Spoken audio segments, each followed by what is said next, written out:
ለመሆኑ ማህሌት ወደ ሞገስ ክፍል እንደገባች ለመድብል ማን ነግሮት ነው? ማህሌትን በአሁኑ ላይ ማን ነው የጠቆመባት? እንደዚሁም መድብል በዚህን ፍጥነት እንዴት ደረሰባት? እንዴትስ ለፖሊስ አጋልጦ ሰጣት? የሚለውን ሁሉንም ይዤላችሁ ነው የመጣሁት። ማህሌት ብዙ ልፋትና ጥረት ካደረገች በኋላ ሞገስ የተኛበትን ክፍል አግኝታ ነበረ። ወደ ሞገስ የተኛበት ክፍል ከፍታ ከገባችን በኋላ ቀስ ብላ ትራሱን በማንሳት አፍና ልትገለው ስትል እጅ ከፍንጅ ተይዛለች። እንግዲህ ካሳለፍነው ፓርት ላይ እንዳያችሁት ኤፍራታ በተደጋጋሚ ለማህሌት ደውላላት ነበረ።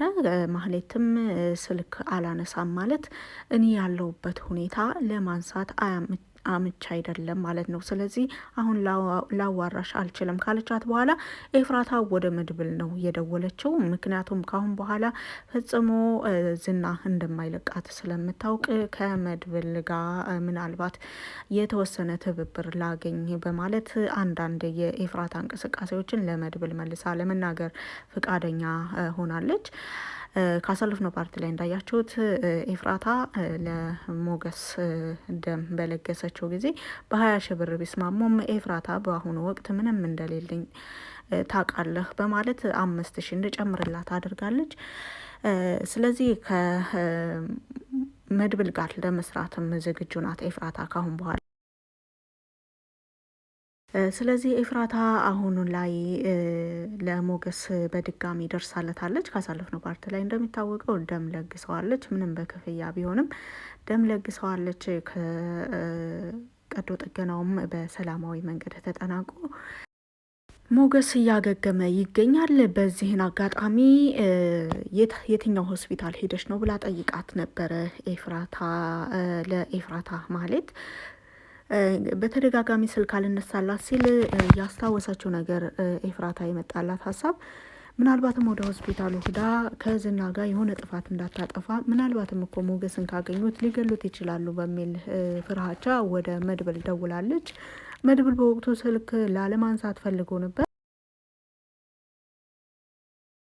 ይሁን እንጂ በስተመጨረሻም የኤፍራታን ስልክ አንስቶ አናግሯታል። ምንድን ነው ሲላትም የት ነህ ስትለው እቤት ነኝ እንዳላት ነው ያየነው። ቤት ነኝ እንዳላትም እኔ እኮ ፈርቼ ነው የደወልኩልህ በማለት ስትናገር ኤፍራታ መድብልም ምን ያስፈራሻል? ለፖሊስ አጋልጭ አልኩሽ እኮ ምንም የሚያስፈራ ነገር የለም በማለት ሲናገር ስለ ዝና የምትናገር ስለመሰለው ዝና ቤት ድረስ መጥቶ ሊያጠቃኝ ይችላል ብላ የምትናገር ስለመሰለው ለምን ትፈሪያለሽ? ለፖሊስ አጋልጭ አልኩሽ፣ ፖሊስ ደግሞ ጥበቃ ያደርግልሻል በማለት ይናገራል። አይ እሱን አይደለም፣ ዛሬ ማህሌትና ዝና ትልቅ ነገር እየሰሩ ነው።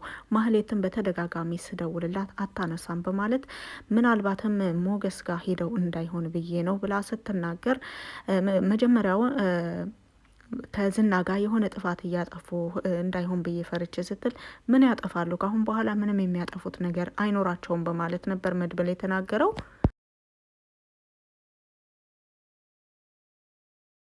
ኤፍራታ በማስከተል እኔ እንጃ እኔስ ሞገስ ጋር የሄዱ መስሎኝ ነው ምናልባት እንዳይሄዱ ብዬ ነው በማለት ከሄዱ እንደማይለቁት ታውቃለህ አይደለ በዚህን ሁኔታው በማለት ስትናገር መድብል የሌለ ነው የደነገጠው። በጣም በመደናገጥ ወደ ሉላ ነበረ የደወለው። ሉላ በወቅቱ ተኝታ ነበረ። እኩለ ሌሊት ሰዓት አካባቢ ስለነበር ሉላ 2 ጊዜ ሲደወልላት አላነሳችም። በሶስተኛው ግን ስልኩን አንስታለች።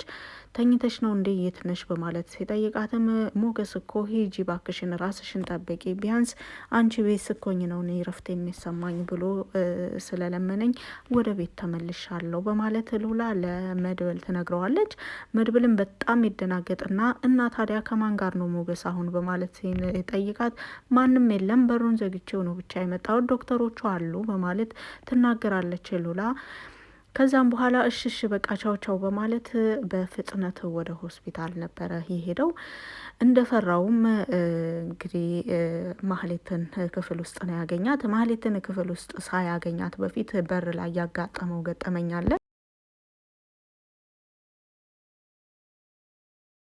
ከአሁን በፊት ብሩክን ለማስለቀቅ በሄዱበት ጊዜ ይህን ሆስፒታሉ በር ላይ ያገኘውን ልጅ አግኝቶት ነበረ። በዛን ወቅት ውጭ ላይ ደብድበውት አልፈውት ነበረ የሄዱት። በሐኪም ቤቱ በር ላይ ልጁን ሲያገኘው ሐኪም ቤቱ የተለያየ በር ስላለው በሌላ በር ነበረ የገባው። ምናልባትም እሱ ብቻውን ከሆነ እዚህ ፈዞ እንዲቀመጥና ለእሷ ምንም አይነት ምልክት እንዳያደርግላት እዛው እገቡበት ክፍል ሁኜ ነው የሚይዛቸው በማለት እርግጥ መድብል የተዘጋጀው ብዙ ሰዎች ምናልባት የካሌብ ሰዎች ሆስፒታሉን ከበውት ነበረ የመሰለው። ቢሆንም መድብል በፍጥነት ወደ ሞገስ ክፍል ለመግባት ምንም አላገደውም። በር ላይ ቆሞ የካሌብ የሆነ ሰው በር ላይ ቆሞ የማህሌትን መምጣት ይጠባበቃል። ነገር ግን ማህሌት ሳትመጣ ከፊት ለፊቱ ፖሊሶች ነበሩ የመጡት። ምክንያቱም መድብል በሌላኛው በር ገብቶ ማህሌትን ውስጥ ስለያዛት እዛው አለችበት ቦታ ላይ ምንም እንቅስቃሴ ሳታደርግ የህግ አካል መጥቶ እንዲይዛት ነበረ ያደረገው መድብል። መድብል ይህንን ነገር ካደረገ በኋላ ፖሊሶች ብዙ ጥያቄዎች ጠይቀዋት ነበረ። ኤፍራታን ማህሌትን ማለቴ ነው። ማህሌትን ብዙ ጥያቄዎች ጠይቀዋት ነበረ። ከሞገስ ጋር ያለሽ ጥላቻ ምንድን ነው? እሱን ለመግደልስ ያነሳሳሽ ምንድን ነው? ያነሳሳሽ በቀል ምንድን ነው? በማለት ስትጠየቅ ከአሁን በፊት የራቁት ቪዲዮ ለቆብኛል በማለት ተናግራለች። ይህን ከተናገረች በኋላ ሙሉ ለሙሉ የዚህን አደጋ ኃላፊነቱን እሷ ብቻና ብቻ እንደምትወስድና ምናልባትም እድሜ ልኳን እስር ቤት መበስበስን እንደሚያስከትልባት ስታውቅ ይሁን እንጂ ሞገስን ለመጠየቅ ነበረ የመጣሁት በጥይት ተመቶ ብለው ተጎድቶ በቅርብ ጊዜ ቀዶ ጥገና ተደርጎለት ብለው እሱን ለማየት ነበር የመጣሁት ብላ ስትናገር፣ መድብል ደግሞ ውሸቷን ነው ፈጽሞ እንዳታምኗት በፍራሽ ልታፍነው ስትል ነው የደረስኩት በማለት ፈጽሞ የምትታመን ሰው አይደለችም። እንደዚሁም ከጀርባዋ ብዙ ሰዎች ስላሉ ከበድ ያለ ምርመራ ሊደረግ ይገባል በማለት ከተናገረም በኋላ እውነቴን ነው በአሁኑ ላይ ልገድለው አልነበረም የመጣሁት ቢሆንም እንኳን ሰው ልኮኝ ነው በማለት ተናግራለች። እንግዲህ ማህሌት ካሁን በኋላ የጠየቋትን ቀርቶ ያልጠየቋትን የምትናገርበት አስቸኳይና አስፈሪ የሆነ ጊዜ ላይ ደርሳለች። አሁን ላይ ራሷን ብቻ አሳልፋ ላለመስጠት ከእሷ ጋር አብሮ ወደ እስር ቤት የሚወረወር ሰው ለመፈለግ ስትል አሁን የዝናን እያንዳንዱ ንግግር አሳልፋ ለመስጠትም እየተስማማች ትመስላለች። ሰው ልኮይ ነው ብላ ከተናገረች በኋላ ይህን እዛው ማረሚያ ቤት ሄደሽ ትናገሪያለሽ በማለት እጇን እየጎተቱ ነበረ ይዘዋት የወጡት። የበር ላይ ጠብቅሻለሁ ብሏት የነበረውም ሰው ፖሊሶችን ሲያይ የማህሌትን መምጣት ሳይጠባበቅ በፍጥነት ከዚያ ቦታ ተሰውሯል። ይታወቃል እንግዲህ ስራቸው በዚህን ስራ ሲሰማሩ ምን አይነት ጥንቃቄ እንደሚያደርጉ። እሱም ዝም ብሎ ዘበኛ መስሎ ነበረ በር ላይ የቆመው። በሌላ በር የገባው መድብል ግን ወደ ውስጥ ገብቶ ሞገስንም ለማትረፍ ችሏል። እንደዚሁም እጅ ከፍንጅ እያለ ምንም እንቅስቃሴ ትራሱንም እንደዚያው በእጇ እንደያዘችው ፖሊሶች እንዲመጡ ነው ያደረገው። በዛ ሁሉ ግርግር እንግዲህ ሞገስ ለመንቃት ችሏል። ሞገስ ሲነቃ በዚያን ሁኔታ ነበረ ማህሌትን ያገኛት። በጣም በመደናገጥ ወደ ማህሌት በማየት ወደ መድብልም ሲመለከት አይተናል። አይዞህ ምንም የሚፈጠር ነገር የለም በማለት መድብል ሞገስን ሲያበረታታው ነበር። ማህሌትን ወደ ፖሊስ ጣቢያ ይዘዋት ከሄዱ በኋላ መድብልና ሞገስ ሲነጋገሩ ነበረ። ለምን ብቻህን ሆንክ? ለምን ሉላ እንድትሄድ አደረክ? ብቻህን እንዳትሆን ብዬ አይደለ እንዴ ከሱ እንዳትርቂ እዚሁ ሁኝ ብያት የሄድኩት። ለምንድን ነው ሞገስ? አንዳንዴ እንደ ህፃን ልጅ ለምንድን ነው የምታስበው? ደም የለገሰችህ ኤፍራታ እስከሆነች ድረስ እነሱ አንተ የትኛው ሆስፒታል እንዳለህ ለማወቅ ምንም አይከብዳቸውም። ስለዚህ ኤፍራታ ደግሞ ገንዘብ ከሰጧት ለማህሌት ሳይሆን ለማንም ትናገራለች ያለህበትን። ስለዚህ ግዴታ ሰው ያስፈልግህ ነበር በማለት ጠይቆታል። እንደዚሁም ለጓደኛው በፍጥነት በመደወል ወደ ሆስፒታሉ ተመልሶ እንዲመጣ አድርጓል። እርግጥ በፊትም ጓደኛው በቅርብ ርቀት አንዳንድ የምሰራቸው ስራ አሉ ብሎ ነው እንጂ ርቆ አልሄድም ነበረ። ወዲያውኑ እንደደወለለት መድብል ወዲያውኑ ነው የተመለሰው። እንግዲህ የማህሌት ወደ እስር ቤት መወርወር የነ ዝናንም ቅስም ሰብሮታል። ዝናና ካሌብ በአሁኑ ላይ ይበልጥ ጥንቃቄ ማድረግ አለብን እያሉ ራሳቸውን እየደበቁ ይገኛሉ።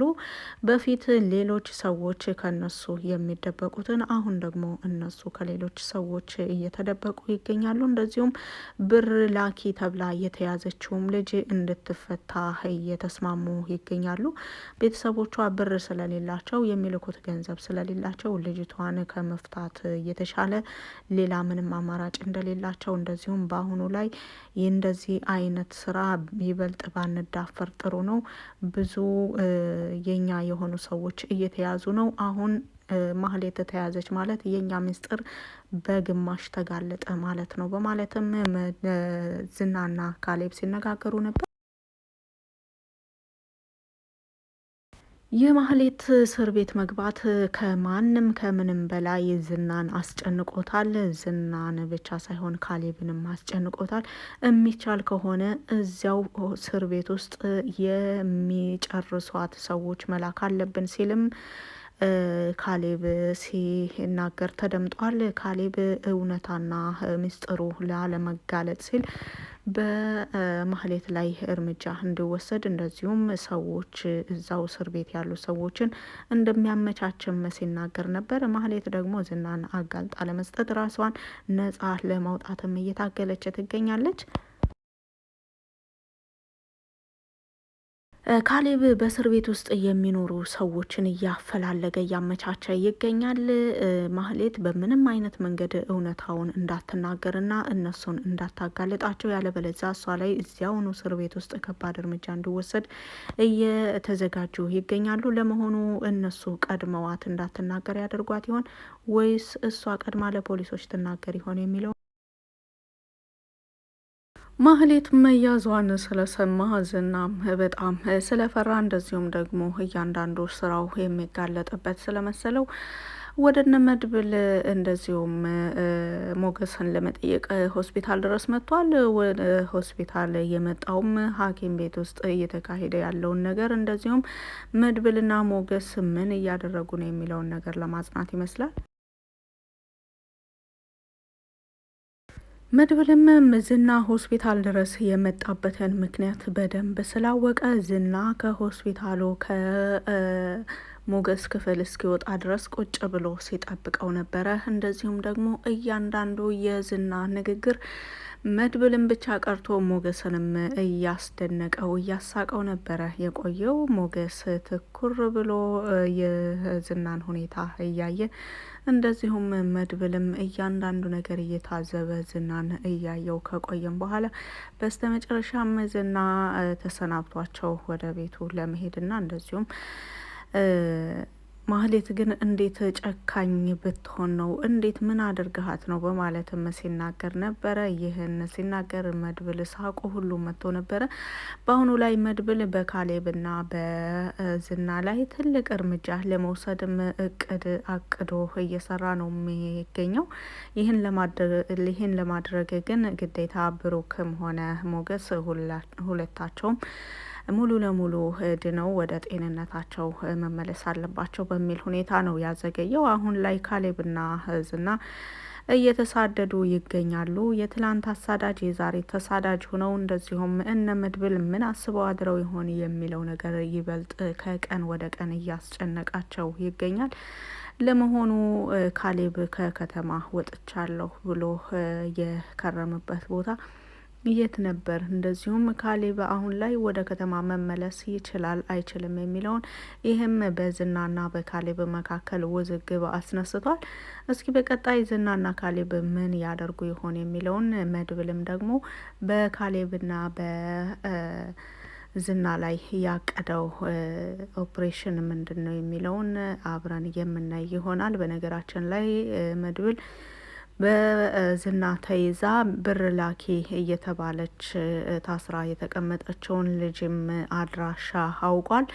ይህን አድራሻ ካወቀም በኋላ ግን የህግ አካል ይዤ ነው እዛ የሚሄደው። ይህን አደረግኩ ማለት በዙሪያዋ ብዙ ሴቶችንም ነጻ ላወጣ እችላለሁ። ምናልባትም የዝናና የካሌብ ግፍ እዚህ ላይ ሊበቃ ይችላል የሚል ትልቅ በጥንቃቄ የተጀመረ ኦፕሬሽን አለ። ያ የመድብልን ኦፕሬሽን ይሳካል ብለን ተስፋ እናደርጋለን። እንደዚሁም ሞገስ ከሆስፒታል ወደ ቤቱ ሲመለስ ብሩክ ትልቅ አቀባበል ሊያደርግለት እየተዘጋጀ ይገኛል። እርግጥ ብሩክ ያለበትም ሁኔታ ትንሽ ጉዳት የደረሰበት ቢሆንም ነገር ግን ለሞገስ ምንም አደርጋለሁ። ሞገስ ማለት በጣም ብዙ ነገር ያደረገልኝና እኔ ደግሞ ብዙ የበደልኩት ነኝ በማለት ህይወቱን እስከ መስጠት ድረስ ለኔ የከፈለው ዋጋ የምሳሌን ህይወት እስከ ማዳን ድረስ ምንም ያልሆነው ነገር የለም ሞገስ በማለት የሞገስን ውለታ አይኖቹ በእንባ እየሞሉ ብሩክ ተናግሯል። ይህን የሁለታቸውን ፍቅር የሁለታቸውን አንድነት ያየው መድብልም ምንም ብታደርግለት እኔ ተባበረሃለሁ ብሎታል ብሩክን። እንደዚሁ ብሩክ ሞገስን የሚቀበለው በቤቱ ነው ወይስ በብሩክ ቤት የሚለውን በቀጣይ ፓርት ላይ የምናየው ይሆናል። ስላዳመጣችሁ ከልብ አመሰግናለሁ። በቪዲዮ ላይ ማንኛውንም አስተያየት በኮመንት ስር መጻፍ ትችላላችሁ። መልካም ጊዜ